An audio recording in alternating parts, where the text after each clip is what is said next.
Welcome to your chemistry classroom. प्यारे बच्चों, environmental chemistry के अंदर आज हम जिस टॉपिक के बारे में पढ़ेंगे वो है पार्टिकुलेट्स। यस, पार्टिकुलेट्स ये वर्ड कहां से बना? It has been derived from particle. और आप लोग अच्छे से जानते हो पार्टिकल आप किसको बोल देते हो? जो एक पर्टिकुलर स्पेस को ऑक्यूपाई करेगा, जिसको आप उसकी प्रॉपर्टीज को मेजर कर सकते हो। तो पोल्यूशन के अंदर पार्टिकुलेट्स मींस पार्टिकल का मतलब क्या है? देखिए, एनवायरनमेंट के अंदर बहुत सारे पोल्यूटेंट्स हमने जो पढ़े दे वर इन गैसियस फॉर्म, है ना। जितना भी एयर पोल्यूशन हम पढ़ रहे थे that was due to various gases. लेकिन उन गैसेस के अलावा पार्टिकल्स भी तो होते हैं। कई बार चलते चलते, चाहे आप पैदल जा रहे हैं या आप स्कूटर बाइक पे जा रहे हो, तो अगर आपने प्रॉपर हेलमेट नहीं लगाया है या आपने शेड्स नहीं लगाए हैं या स्पेक्स नहीं लगाई हैं तो आंख में कुछ चला जाता है। कई बार तूफान चल रहा हो, आंख में डस्ट का पार्टिकल चला जाता है, इंटरप्शन आती है। ठीक है, आप कई बार सांस लेते हो तो ऐसे लगता है कि सांस रुक रही है, हवा साफ नहीं है। वो मिट्टी आप फील कर सकते हो, भले वो दिख ना रही हो बट आप फील करते हो। मींस कुछ पार्टिकल्स हैं जिन्होंने आपके रेस्पिरेशन ट्रैक को ब्लॉक कर दिया है। सबसे मेन आपके जो नेजल चैम्बर्स हैं वो ब्लॉक हो जाते हैं। तो बहुत सी प्रॉब्लम्स आती हैं इन पार्टिकल्स की वजह से जो पॉल्यूशन क्रिएट करते हैं। तो थोड़ा सा डिटेल में पढ़ेंगे ये एक्चुअली है क्या। तो हम पार्टिकुलेट्स किसको बोल देते हैं? The small sized solid particles and liquid droplets. जरूरी नहीं है कि वो सॉलिड ही होंगे, they may be liquid droplets which have size in the range. अब मैंने 3 तरह की रेंजेस यहां पे मेंशन की हैं। अगर आप मीटर्स में लेते हो तो it is 10⁻⁻10 metre to 5 into 10⁻⁻4 metres. Okay, nanometre में बात करते हैं 5 नैनोमीटर से लेकर 5 लाख नैनोमीटर्स। ओके, देन अगर हम बात करें माइक्रोमीटर्स के बारे में तो इट इज, इसकी रेंज रहती है 2.5 से लेके 10 माइक्रोमीटर्स। अब देखो नैनोमीटर, नैनोमीटर nm को हम लिखते हैं नैनोमीटर। तो ये रहा 1 nanometre, it is equal to 10⁻⁹ metres. ठीक है, ये हमने ऊपर एब्रिविएशंस यूज करी। फिर है mu M, this is micrometre. तो माइक्रोमीटर का मतलब ये है 10⁻⁻6 मीटर्स। समझ आ गई बात? तो किसी भी रेंज में एमसीक्यू आ सकता है। अब इसके बारे में कुछ एक ध्यान देने वाली बातें हैं। Particulate matter in the range of 0.001 nanometre to 10 nanometres, it is commonly visible as suspended in air near the source of pollution. जिस जगह पे आग जल रही होती है, चाहे हम जंगल की आग की बात करें, तो आपको डस्ट के particles in the form of carbon suit आप उसमें देख सकते हो। फायर के साथ साथ वो ऊपर ऊपर उड़ रहे होते हैं। और जब बाय चांस जंगल में आग लगी है और उसके बाद बारिश हो जाती है तो आप देखोगे वो कार्बन के डस्ट पार्टिकल्स इवन आपके घरों की रूफ के ऊपर भी आपको मिलेंगे। ठीक है ना। तो ये रहे हमारे पास पार्टिकुलेट मैटर का जो साइज का रेंज है वो आप नेक्ड आई से देख पाते हो। इसी रेंज के अंदर कार्बन सूट है, सीमेंट डस्ट है, फ्लाई ऐश है, सॉइल डस्ट है, मेटल्स हैं, वेरियस सॉल्ट्स हैं, और एक और मैं इसके साथ ऐड करूंगी यहां पे, दिस इज पॉलन ग्रेन्स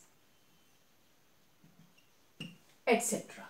अब इसको मैं लिखूंगी पॉलन ग्रेन्स एटसेट्रा।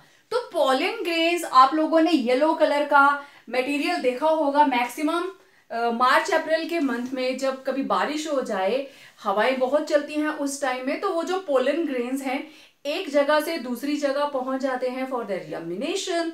तो आपको वो येलो येलो पाउडर पानी के अंदर दिखता है, that is also considered as particulate.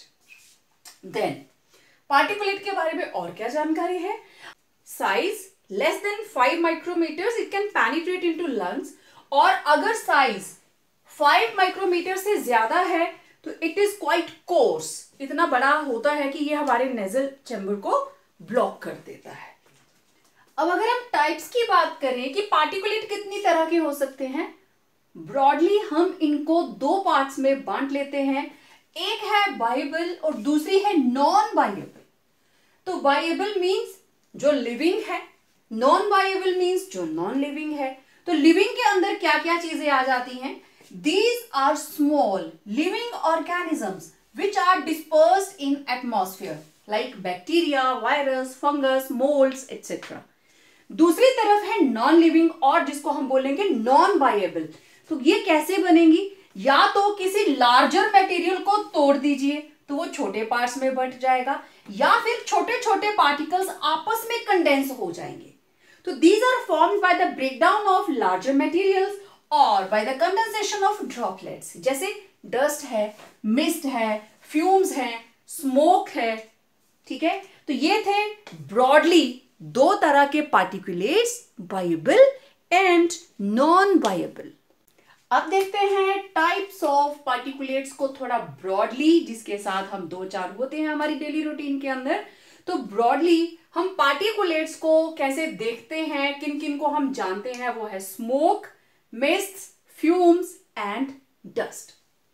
तो इनकी थोड़ी थोड़ी डेफिनेशन और इनके एग्जाम्पल्स एग्जाम में पूछ लिए जाते हैं। तो सबसे पहले है स्मोक।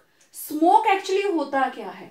जब भी आपने लकड़ियां जलती हुई देखी होंगी तो आप देखते हो उसमें से धुआं निकलता है। ठीक है, दिखाई देता है वो धुआं, लाइक एयर नहीं होता कि वो हमें दिखाई नहीं दे रहा है। These are very small soot particles consist of solids और mixture of solid and liquid particles formed during combustion. मैंने पहले बात की, जब कोई चीज बर्न करती है, कंबशन होती है in excess of oxygen. Combustion किसकी? ऑर्गेनिक मैटर की। ऑर्गेनिक मैटर में क्या हो सकता है? ऑयल हो सकता है, वुड हो सकता है, कोल हो सकता है, एनीथिंग। तो कितनी तरह के स्मोक हो सकते हैं? Oil smoke. ऑयल स्मोक के अंदर हर तरह का ऑयल आ गया, चाहे वो पेट्रोल है, चाहे वो डीजल है, चाहे आप सरसों ऑयल का दिया जलाते हो। देन टोबैको स्मोक, टोबैको जो लोग यूज करते हैं, बीड़ी, सिगरेट, उसका जो धुआं है that is tobacco smoke.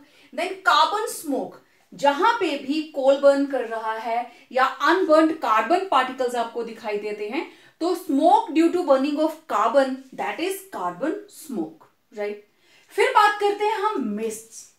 Mist हमने कहां देखी होती है? आपने अगर अपने आसपास खेतों में लोगों को काम करते हुए देखा हो तो मोस्टली आजकल जब धान लगे हैं तो वो लोग स्प्रे करते हैं फील्ड के अंदर सो दैट उसमें घास ना उगे।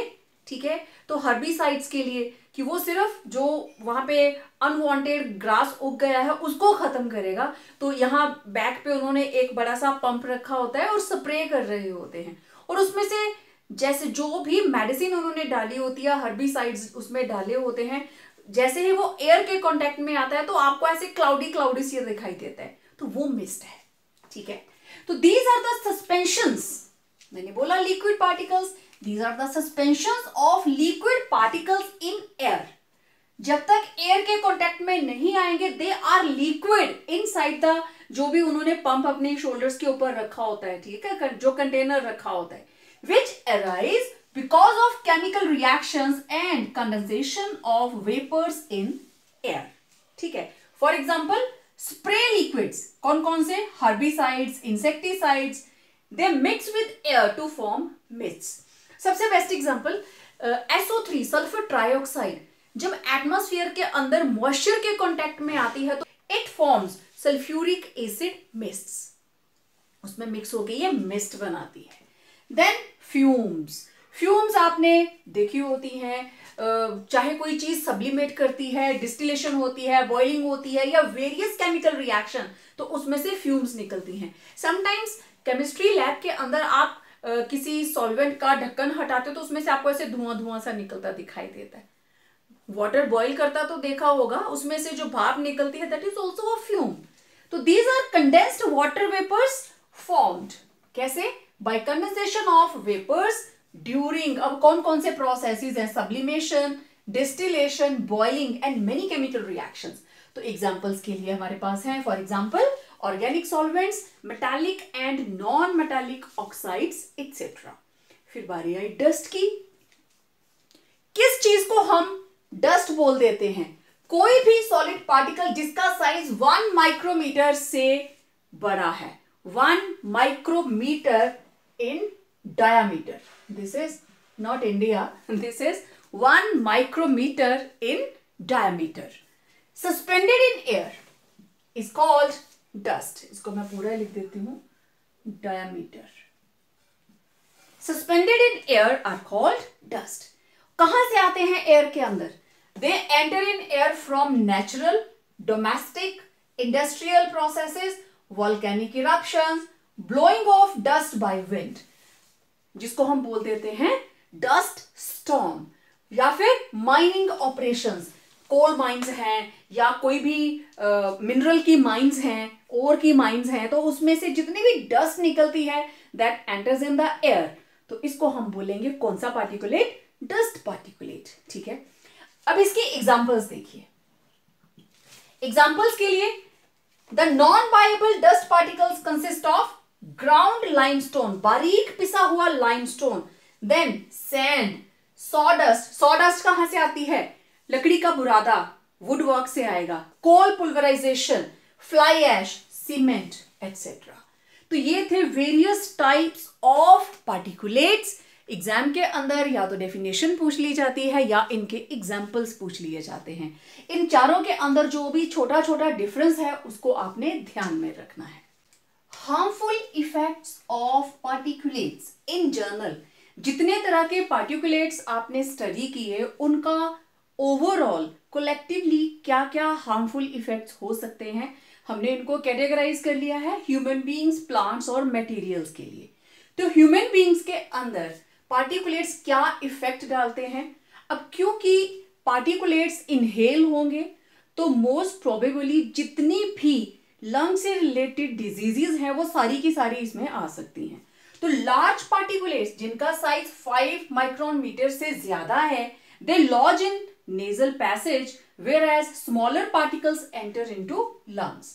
जो बड़े वाले पार्टिकल्स हैं वो तो नेजल चैम्बर में ही रह जाएंगे, ब्लॉक करेंगे उसको, और जो स्मॉल पार्टिकल्स हैं जिनका size less than 5 micron metres है, ऑलमोस्ट जिनका साइज 1 माइक्रोन मीटर तक रहेगा, they enter into lungs and results into various lung diseases.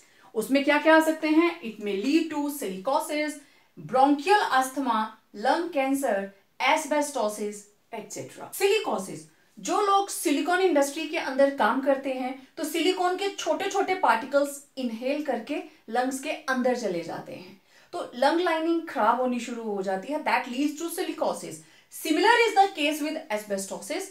जिस इंडस्ट्री के अंदर एस्बेस्टोस की शीट्स बनती हैं, जो लोग वहां पे काम करते हैं, नॉर्मली जो वहां पे मजदूर काम करते हैं, अगर वो मास्क नहीं पहनते हैं तो छोटे छोटे पार्टिकल्स एस्बेस्टोस के उनके नेजल चैम्बर से होते हुए लंग्स तक पहुंच जाते हैं. और जो प्रॉब्लम, जो डिजीज एस्बेस्टोस इनहेल करने की वजह से होगी, that is called asbestosis, and which occur due to the inhalation of silicon, it is called silicosis. अब देखो लेड, आप इसको PV से डिनोट करते हो. It's a major pollutant emitted by vehicles. क्योंकि अब तो बहुत कंट्रोल हो गया है, अनलेडेड पेट्रोल यूज किया जाता है व्हीकल्स के अंदर. तो जिस वक्त tetraethyl lead as an anti knocking reagent add किया जाता था तो it releases lead in atmosphere. तो जो लेड है ये क्या करता है?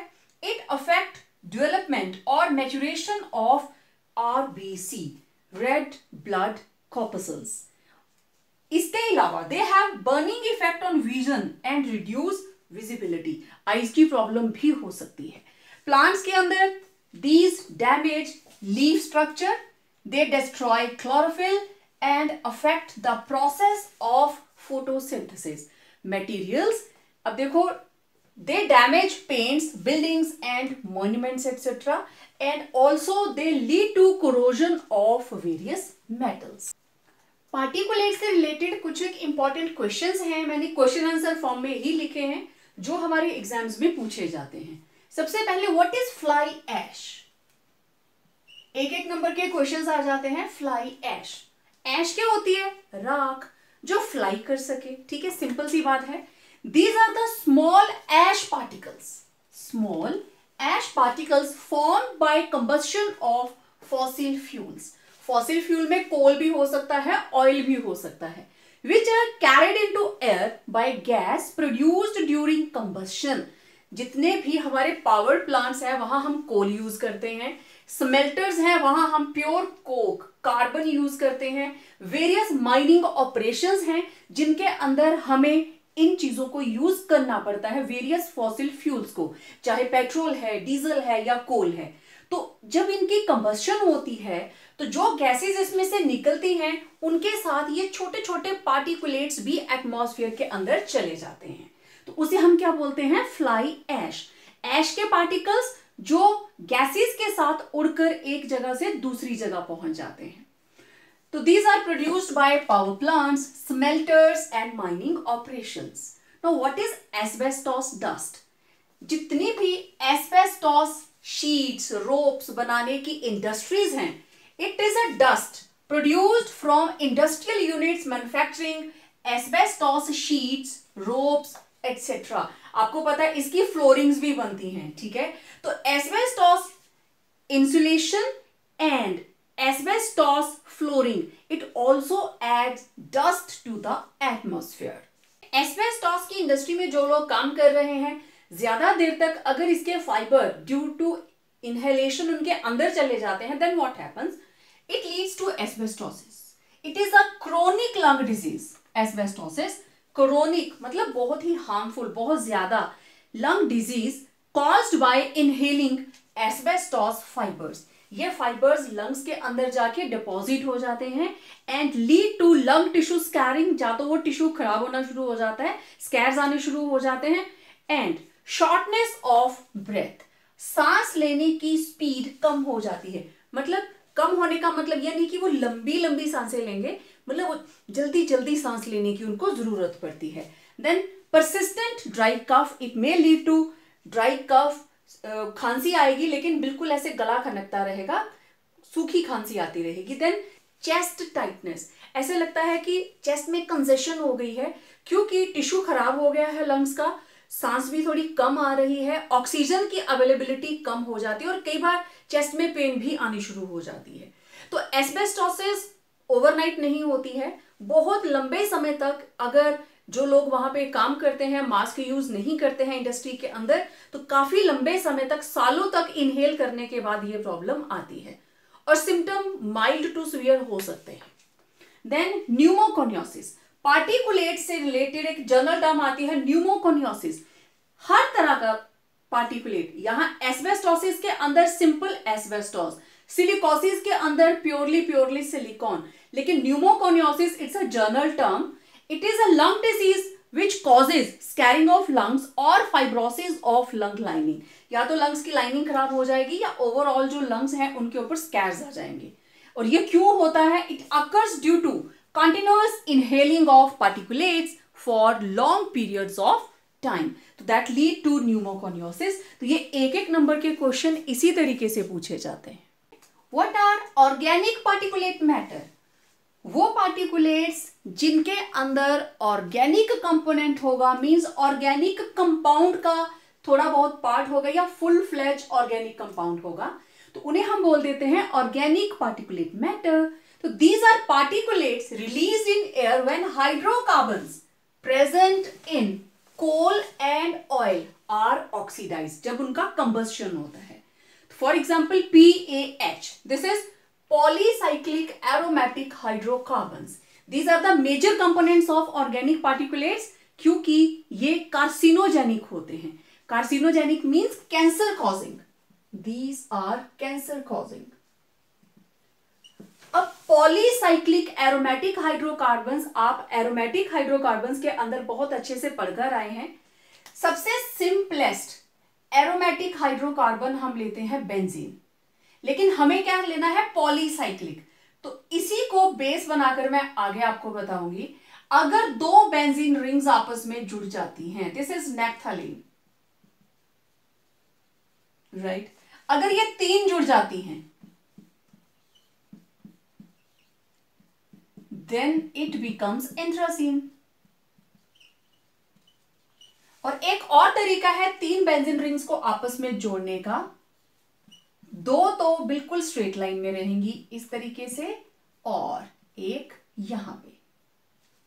तो this is known as phenanthrene. तो इस तरीके के जो पॉलीसाइक्लिक एरोमेटिक हाइड्रोकार्बन्स हैं, अब एरोमेटिसिटी होनी चाहिए, हकल्स रूल को इनको फॉलो करना चाहिए। तो वो हाइड्रोकार्बन्स दे आर कार्सिनोजेनिक, और इनको हम बोलते हैं organic particulate matter. Organic means जितने भी ऑर्गेनिक कंपाउंड्स हैं वो अगर एयर के अंदर एंटर कर जाते हैं। तो सबसे बेस्ट एग्जांपल हमारे पास है PaH। Then what is PAN? PAN, ये भी एक हमारे पास केमिकल कंपाउंड है which act as a particulate, और इसकी एब्रीविएशन क्या है? PAN। दिस इज पर ऑक्सी एसिटाइल नाइट्रेट। कैसे रिप्रेजेंट करेंगे? नाइट्रेट क्या होता है? NO3, ठीक है, नाइट्रेट इज NO3, ओके। और आप साथ में क्या लगाने वाले हो? पर ऑक्सी ग्रुप। पर ऑक्सी ग्रुप क्या होता है? 2 ऑक्सीजन ऐसे प्रेजेंट होंगी। और acetyl, acetyl group is this. इन सबको इकट्ठा करना है, ठीक है। देखिए ये रहा CH3C डबल बॉन्ड O, फिर आया पर ऑक्सी ग्रुप, और ये रहा नाइट्रेट, एसिटाइल, पर ऑक्सी, बन गया PAN। दिस इज पर ऑक्सी एसिटाइल नाइट्रेट। तो ये थे छोटे छोटे और क्वेश्चंस, कुछ एक और देखते हैं। Next question is what is tropospheric pollution? जो ट्रोपोस्फियर के अंदर पोल्यूशन ऑब्जर्व किया जाता है up to 10 kilometres from sea level, that is known as tropospheric pollution. और किसकी वजह से होता है? It is due to the presence of undesirable solid and gaseous pollutants. तो कौन कौन से हो सकते हैं? गैसियस में कौन आएंगे? Oxides of carbon, nitrogen and sulphur. इसके अलावा hydrogen sulphide gas and hydrocarbons, they are gaseous in nature and act as pollutants. और पार्टिकुलेट्स के अंदर आप यही स्टडी कर रहे हो, डस्ट है, मिस्ट है, स्मोक है, स्मोग है, ठीक है। देन एक और क्वेश्चन आता है what do you mean by fixation of nitrogen, और इसको लिखा जाता है what do you understand by nitrogen fixation. क्या होती है? देखिए एटमॉस्फेरिक नाइट्रोजन को सॉइल के अंदर हम इतनी आसानी से फिक्स नहीं कर सकते, जबकि प्लांट्स के लिए, एग्रीकल्चर के लिए nitrogen is very very important component. तो एटमॉस्फेरिक नाइट्रोजन एक तो थंडरिंग वोल्टिंग के टाइम ब्रेक डाउन करती है, तब ये सॉइल के काम आएगी। दूसरा तरीका ये है कि सॉइल के अंदर जो हमारे पास लेग्यूमिनस प्लांट्स हैं उनके नोड्यूल्स में एक स्पेशल तरह के बैक्टीरियाज रहते हैं, नाइट्रीफाइंग बैक्टीरियाज, एजोबैक्टर। तो वो क्या करते हैं? एटमॉस्फेरिक नाइट्रोजन को सॉइल के अंदर इंपॉर्टेंट कंपाउंड्स की फॉर्म में फिक्स कर देते हैं। तो जब हम लेग्यूम्स के बाद, फलीदार पौधों के बाद दूसरी क्रॉप वहां पे लगाएंगे तो उसकी जो ग्रोथ है, उसकी जो प्रोडक्शन है वो बहुत अच्छी होती है। तो the phenomena of conversion of atmospheric nitrogen into usable forms through agency of living organisms is called nitrogen fixation। 2 step में होती है, ammonification and nitrification. First step के अंदर जितने भी हमारे पास प्रोटीनिक पार्ट्स है, they are converted into ammonia by decaying organisms. उसके बाद अमोनिया से क्या बनेगा? अमोनियम आयन, और अमोनियम आयन की ऑक्सीडेशन होती है and it is converted into nitrates which is absorbed by various plants to enhance their production। Atmosphere के अंदर एक बहुत ही इंपॉर्टेंट लेयर है, दैट इज स्ट्रेटोस्फीयर। मैंने चैप्टर की बिगनिंग में आपको सारी लेयर्स के बारे में बताया था, और स्ट्रेटोस्फीयर के अंदर सबसे इंपॉर्टेंट क्या है? That is ozone layer. और ये लाइफ प्रोटेक्टिंग शील्ड है जो अर्थ के ऊपर लाइफ को प्रोटेक्ट करती है, चाहे वो किसी भी फॉर्म में हो, चाहे वो माइक्रो ऑर्गेनिजम्स हैं, चाहे वो लिविंग वर्ल्ड है, एनिमल्स हैं, प्लांट्स हैं, तो उन सभी की लाइफ को सपोर्ट करती है ये ओजोन लेयर। ओजोन बनती कैसे है? What is ozone? हमें पता है ओजोन इज O3। लेकिन नेचर के अंदर ऑक्सीजन का ये एलोट्रॉप O3 एग्जिस्ट नहीं करता, ये स्पेशल कंडीशंस में बनेगा। तो इन नेचर ओजोन कैसे बनी या कैसे बनती है, रिपेयर होती रहती है वो। तो सबसे पहला स्टेप है molecular oxygen splits into free oxygen atoms in the presence of UV radiations. देखो ट्रोपोस्फियर और उसके ऊपर है स्ट्रेटोस्फियर। स्ट्रेटोस्फियर के अंदर very very highly energetic ultraviolet radiations रहती हैं, सिर्फ यही ऑक्सीजन के मॉलिक्यूल को तोड़ सकती हैं। ये चीज ट्रोपोस्फेरिक पॉल्यूशन के केस में नहीं होती कि ऑक्सीजन ब्रेक डाउन कर जाए, क्योंकि ट्रोपोस्फियर के अंदर हाईली एनर्जेटिक जो हमारे पास कंपोनेंट है अल्ट्रावायलेट रेडिएशंस वो नहीं होती, वो ऊपर ही रह जाती हैं। तो ये रही हमारे पास मॉलिक्यूलर ऑक्सीजन, ये एब्जॉर्ब करेगी यूवी रेज और ये बन जाएंगी दो फ्री ऑक्सीजन। तो these are oxygen atoms, right. Next step में क्या होगा, ये oxygen atoms again molecular oxygen के साथ कंबाइन करेंगी। तो ये रही हमारे पास oxygen atom, it will combine with molecular oxygen और ये बन जाती है ozone. This is molecular oxygen and ये रही ऑक्सीजन एटम। इस तरीके से नेचर के अंदर ओजोन बनती है, या जब अर्थ की फॉर्मेशन हुई तो ये प्रोटेक्टिव लेयर उसके बाहर बन गई। तो इस केस में अल्ट्रावायलेट रेडिएशंस ने हमें हेल्प किया in the formation of this protective shield surrounding earth. और वो अर्थ के ऊपर जब भी लाइफ बनी, जब भी वेरियस टाइप के ऑर्गेनिजम्स ग्रो किए, तो उसमें इसका बहुत बड़ा योगदान है। Now what is ozone whole? देखिए इन 1980 के अंदर ओजोन होल अंटार्कटिका के ऊपर रिपोर्ट किया गया था। Ozone hole it was reported, ठीक है, it was reported over Antarctica in 1980। First time 1980 के अंदर ये चीज रिपोर्ट की गई कि ओजोन लेयर जो है वो थिन हो गई है।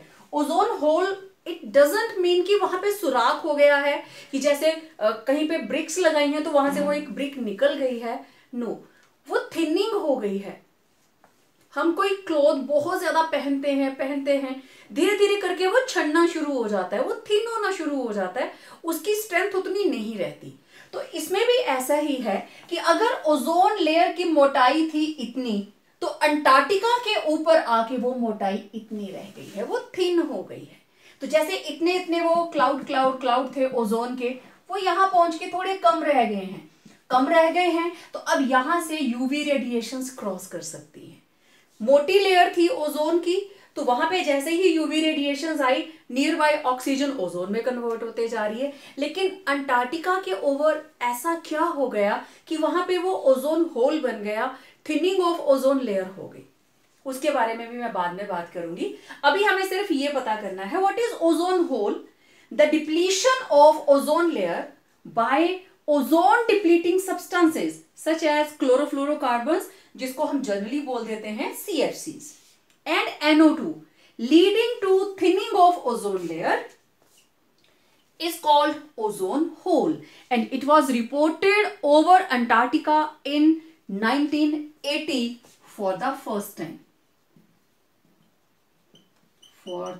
फर्स्ट टाइम 1980 में ही इसको रिपोर्ट किया गया था। एंड आफ्टर दैट कंटिन्यूअसली हमारे साइंटिस्ट ओजोन लेयर की डिप्लीशन के ऊपर, क्या वहां पे उसकी ग्रोथ हो रही है या नहीं, कॉन्टिन्यूअसली उसके ऊपर नजर बनाए हुए हैं। एक बहुत बड़ी क्लास है साइंटिस्ट की जो सिर्फ ओजोन के लिए ही काम कर रहे हैं वर्ल्ड वाइड। अब एक सिंपल सा क्वेश्चन आ जाता है, what is stratospheric pollution?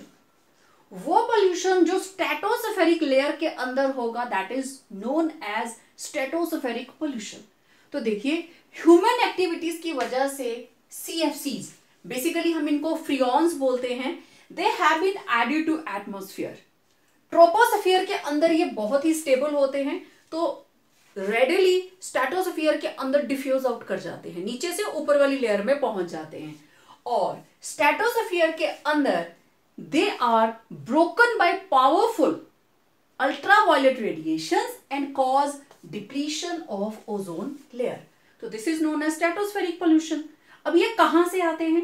These are resistant to chemical attack, highly stable, non-inflammable, non-toxic हैं, और इनको हम यूज करते हैं रेफ्रिजरेटर्स के अंदर, एयर कंडीशनर्स के अंदर, various solvents, spray aerosols.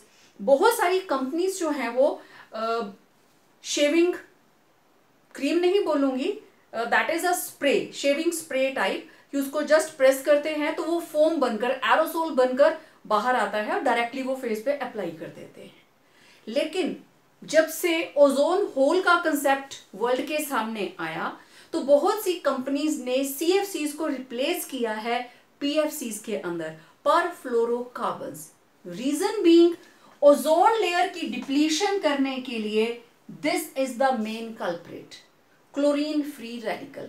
Chlorofluorocarbon में से भी यही निकलेगा, और अगर हम इसको रिप्लेस कर देते हैं पर फ्लोरोकार्बन से, मतलब CFC की जगह पे आ गया PFC, तो इसके अंदर सिर्फ फ्लोरीन्स होंगे, क्लोरीन नहीं होगा. सो इसका जो इम्पैक्ट होगा for stratospheric pollution that is much much less. तो नाउअडेज बहुत सारे साइंटिस्ट इन्हीं चीजों के ऊपर काम कर रहे हैं कि CFC का रिप्लेसमेंट हम किससे दें. ओजोन लेयर डिप्लीशन का प्रोसेस क्या है, वो कौन सी केमिकल रिएक्शंस हैं जो ओजोन लेयर डिप्लीशन में इन्वॉल्व हैं. Let's see that.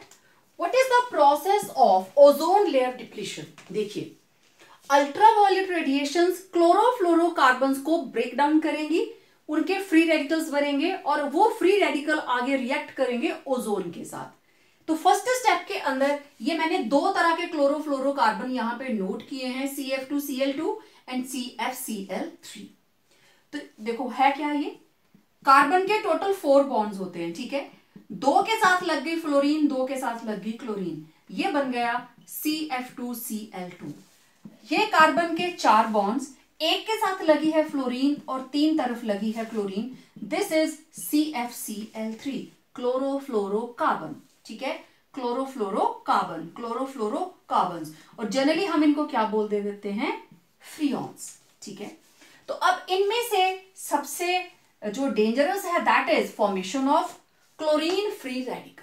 तो अल्ट्रावायलेट रेडिएशन के अंदर इतनी एनर्जी होती है कि वो इसमें से क्लोरीन को अलग कर लेते हैं.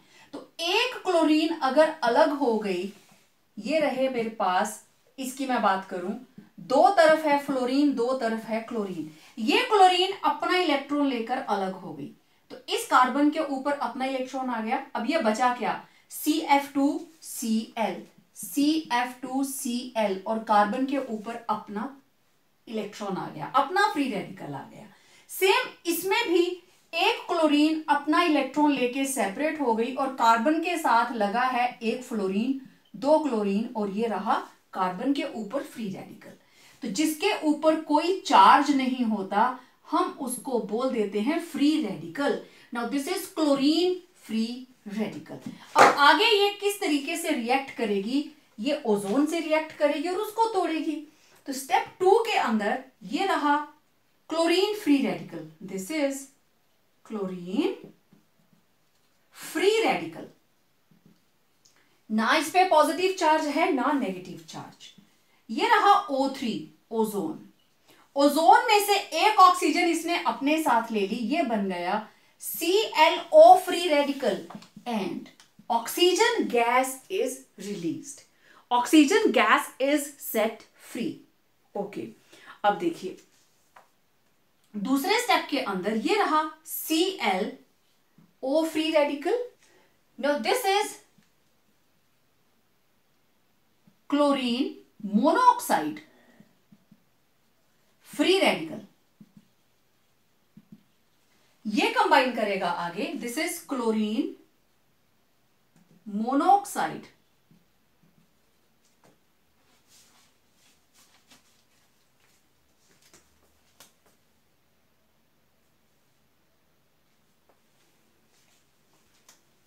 Chlorine monoxide, it will react with atomic oxygen. Atomic oxygen, क्योंकि स्ट्रेटोस्फीयर के अंदर एटॉमिक ऑक्सीजन बल्क में रहती है, ये इसके साथ कंबाइन करेगी, व्हाट इट विल फॉर्म, ये दोनों एटम्स आपस में जुड़ जाएंगी, ये बन गया O2 और Cl फ्री रेडिकल फिर से फ्री हो गया। अब देखो ये क्लोरीन यहां यूज होगा तो ये चीज बनेगी, ठीक है, क्लोरीन मोनोऑक्साइड एटॉमिक ऑक्सीजन के साथ कंबाइन करेगा, वो फिर से क्लोरीन फ्री रेडिकल को बना देगा, this is chlorine free radical. इस तरीके से ये स्टेप जो है बार बार रिपीट होता है, तो these steps are repeated over and again and lead to depletion of ozone layer।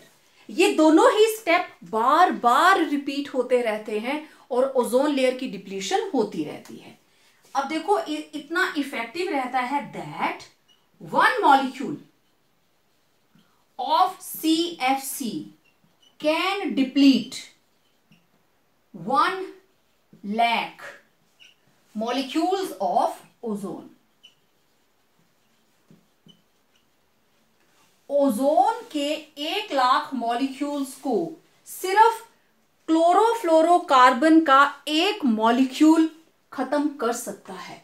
तो आप देख सकते हैं how dangerous these chlorofluorocarbons are. That is why हर कंट्री की कोशिश है कि क्लोरोफ्लोरोकार्बन्स को रिप्लेस करके कोई और हमारे पास कंपाउंड्स हों जिनको हम रेफ्रिजरेशन, एयर कंडीशनर्स या वेरियस एरोसोल सॉल्वेंट्स के अंदर यूज कर सकें। अब next question, why ozone layer depletion take over Antarctica.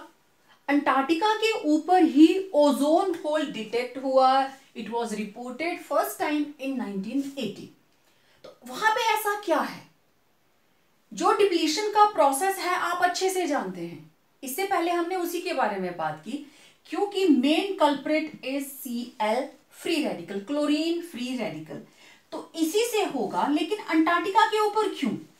क्योंकि अंटार्कटिका में एक स्पेशल टाइप के क्लाउड्स होते हैं जिनको बोलते हैं पोलर स्ट्रेटोस्फीयर क्लाउड्स, PSCs। इन PSCs के सरफेस के ऊपर क्लोरीन नाइट्रेट बनता है, इन्हीं क्लाउड्स के अंदर क्लोरीन नाइट्रेट बनता है, this is chlorine nitrate, ClNO3, chlorine nitrate, ऐसे इसके अंदर बॉन्डिंग रहती है। तो क्लोरीन नाइट्रेट के अंदर से क्लोरीन जनरेट होगी, this is like ClON double bond O, this is chlorine nitrate. इसका स्ट्रक्चर कई बार 1 नंबर में पूछ लिया जाता है। तो एक तरफ इसके कोऑर्डिनेट बॉन्ड रहता है, ओके। अब ये जो क्लोरीन नाइट्रेट है ये किस तरीके से रिएक्ट करेगा? It undergoes 2 transformation. इसमें 2 तरह की ट्रांसफॉर्मेशन होती हैं, एक होती है हाइड्रोलिसिस, दूसरी होती है reaction with HCl, hydrochloric acid. How they react? ये रहा chlorine nitrate, this is chlorine nitrate. After hydrolysis it forms HOCl, this is hypochlorous acid, hypochlorous acid, और बाकी क्या बनेगा? Nitric acid, okay. इधर भी this is chlorine nitrate, it reacts with HCl to form chlorine, done. Nitric acid दोनों में common, लेकिन इसमें बना हाइपोक्लोरस एसिड और इसमें बनी क्लोरीन। अब ये दोनों ही hypochlorous acid and chlorine, they are converted into chlorine free radical which cause ozone layer depletion।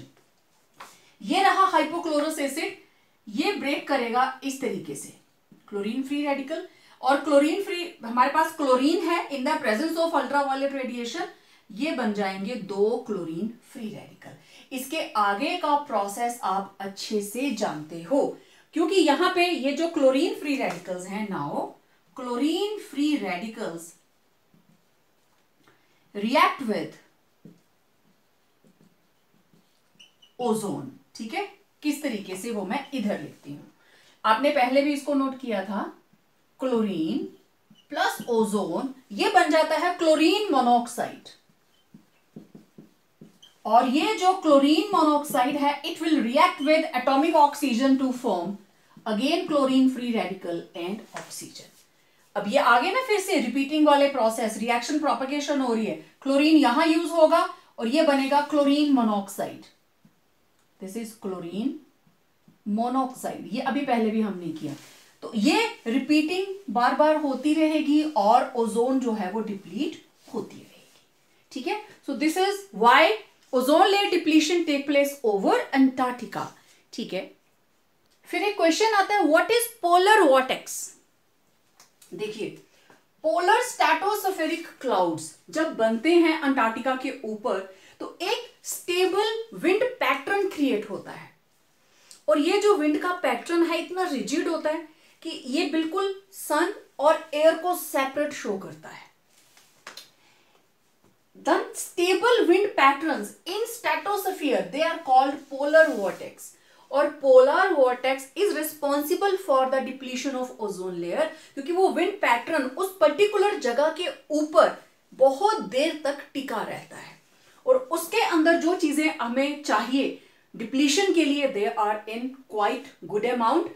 HOCl है, Cl2 है, और ये ब्रेक करेंगे और ओजोन लेयर को डिप्लीट करेंगे। तो depletion of ozone layer, it occurs during spring time because sun begin to shine over Antarctica during spring and HOCl and chlorine are photolysed. Photolysed मतलब they break with the help of light by sunlight. अब after spring sunlight की intensity बढ़ जाती है और उस वजह से विंड पैटर्न जो है वो तो रिजिड था, अब वो वीक हो गया। तो उस वजह से जो ओजोन रिच एयर है, वो एयर जिसके अंदर ऑक्सीजन के साथ साथ ओजोन भी है, दैट रशेस इन। पहले मैंने बताया जब पोलर वॉर्टेक्स बनता है, ये सनलाइट, पोलर हमारे पास स्ट्रेटोस्फेरिक क्लाउड्स, ये बिल्कुल एक अलग सा एटमॉस्फेयर बना लेते हैं, इतने रिजिड हैं कि लाइट को भी अंदर आने के लिए देखना पड़ता है। लेकिन जैसे ही सनलाइट ज्यादा होती है तो पैटर्न चेंज हो जाता है and ozone rich air rashes in and replenishes ozone hole. तो ये अपने आप नेचर के अंदर चलता रहता है पूरे साल के अंदर। कुछ टाइम ड्यूरिंग स्प्रिंग सीजन जब यहाँ पे अंटार्कटिका के ऊपर ये चीजें दोनों बनती हैं, HOCl, विंटर के अंदर सबसे ज्यादा वहां पे डिप्लीशन होती है। तो स्प्रिंग के बाद जो डिप्लीशन है वो कम हो जाती है और रिपेयर का काम ज्यादा होता है। फ्रियॉन्स और CFCs, they are the main culprits for the depletion of ozone layer. अब इनकी रिप्लेसमेंट नाउअडेज साइंटिस्ट ने डेवलप करे हैं हाइड्रोक्लोरोफ्लोरोकार्बन्स। तो जहां सिर्फ क्लोरोफ्लोरोकार्बन्स थे, जहां पहले सिर्फ क्लोरोफ्लोरोकार्बन थे, अब उनमें से एक क्लोरीन को रिप्लेस कर दिया हाइड्रोजन के साथ, या फिर हमने क्लोरीन बिल्कुल ही हटा दी। This is HFCs, hydrofluorocarbons. PFCs, hydrogen भी नहीं है, प्योरली फ्लोरीन। ए कॉम्बिनेशन जिसमें क्लोरीन के साथ हाइड्रोजन भी है, दूसरे में क्लोरीन बिल्कुल नहीं है, तीसरे में हाइड्रोजन भी नहीं है, और इन सभी की डिप्लीटिंग वैल्यू जो है that is very very less as compare to chlorofluorocarbons. One very important question, what is smoke? As the name indicates, smoke is a combination of smoke and fog. जब droplets, water droplets के अंदर carbon के left out particles भी include हो जाएं, smoke के अंदर वही कुछ तो होता है, then it becomes smoke. So broadly speaking, smoke is a combination of smoke and fog. It is a mixture of different harmful compounds such as PAN, peroxyacetyl nitrate. ये formula मैंने आपको पहले भी लिख के दिखाया है, CH3COONO2, this is पर oxy group. Then nitrogen dioxide है, ओजोन है, वेरियस हाइड्रोकार्बन्स हैं, aldehyde, ketones and carbon monoxide. Types, basically it is of two types, classical and photochemical. Classical smoke and photochemical smoke, इनकी origin के base पे इनके नाम रखे गए हैं। Classical smoke, it was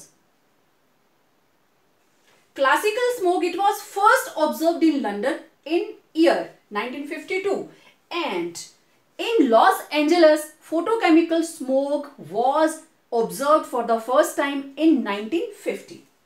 अब क्लासिकल स्मोक को एक और नाम दिया जाता है, it is also known as London smoke. ठीक है, इसको लंदन स्मोक बोलते हैं और इसको बोलते हैं Los Angeles smoke. Right. Classical smoke कैसे बना? It is formed by a mixture of sulphur dioxide, various particulates आप पढ़ रहे हो, and high humidity in atmosphere. सर्दियों के दिनों में जो धुंध पड़ती है, अगर उस धुंध के साथ स्मोक भी आ जाए, it will form classical smoke. Delhi के अंदर विंटर सीजन के अंदर जो इंडिया गेट दिखाई तक भी नहीं दे रहा था, लोगों को सांस की कितनी प्रॉब्लम्स हो गई थी, अभी प्रीवियस ईयर की बात है, आप इसको सर्च करना गूगल के ऊपर, बहुत अच्छा आर्टिकल आपको पढ़ने को मिलेगा. तो that was the best example of classical smoke. So it is not written in your notebook और in your book of NCERT, really happens in your atmosphere, in your surroundings. तो दूसरी तरफ photochemical smoke, it is formed when air contains NO2, unsaturated hydrocarbons and exposed to light. Right. तो ये हमेशा दिन के time होगा, लेकिन ये मॉर्निंग के अर्ली आवर्स के अंदर, जब ज्यादा सनलाइट नहीं होती और ठंडक ज्यादा होती है. तो ये तो धुंध की तरह दिखती है, लेकिन फोटोकेमिकल स्मोक में आपको धुंध दिखाई नहीं देती. मौसम बिल्कुल क्लीन एंड क्लियर होगा, सनी डे होगा, लेकिन प्रॉब्लम्स आनी शुरू हो जाएगी. Then it is formed in winter season when temperature is low in early morning hours, सुबह सुबह. लेकिन उधर it is formed in summer season when temperature is high during daytime. ठीक है, क्योंकि फोटोकेमिकल स्मोक है तो फोटोकेमिकल रिएक्शन को प्रोसीड करने के लिए लाइट की जरूरत होती है. That is why this is photochemical, chemical reaction with the help of photon, particle of light. इसके अंदर क्योंकि प्रेजेंट है सल्फर डाइऑक्साइड, और हम जानते हैं sulphur dioxide is a very good reducing agent, तो इसकी नेचर भी रिड्यूसिंग रहती है. So it is reducing smoke with high concentration of SO2 and carbon, and they are reducing agents. ठीक है. And it is oxidising smoke with high concentration of NO2 and ozone, and these are oxidising agent. Ozone आपको पता है ये दूसरे वाले substance की oxidation करवाता है, that is why it is oxidising agent. अगर इनकी प्रॉब्लम्स की बात करें, हार्मफुल इफेक्ट की बात करें, तो क्लासिकल स्मोक बेसिकली ये बिल्कुल लंग्स के साथ रिलेटेड है, रेस्पिरेटरी ट्रैक के साथ रिलेटेड है. बहुत से लोग ऐसे हैं जिनको सिंपल फॉग से भी इनकन्वीनियंस रहती है, उनको इससे भी प्रॉब्लम होती है, अस्थमा का अटैक आ जाता है. So it causes problems in lungs, that is irritation, bronchitis, asthma. लेकिन फोटोकेमिकल स्मोक ये ज्यादा हार्मफुल है. It may lead to irritation in eyes and respiratory system. It may cause skin cancer and it is harmful to crops and fabrics. So these were the main differences between different types of smokes, that is classical and photochemical. Now in the last, let's have a look on harmful effects of ozone depletion. तो देखिए मैंने अलग अलग इनको बांट लिया है, that how it affects human health, food production, plant and animal planktons, then materials के ऊपर क्या इंपैक्ट रहता है, and how it affects moisture content of soil.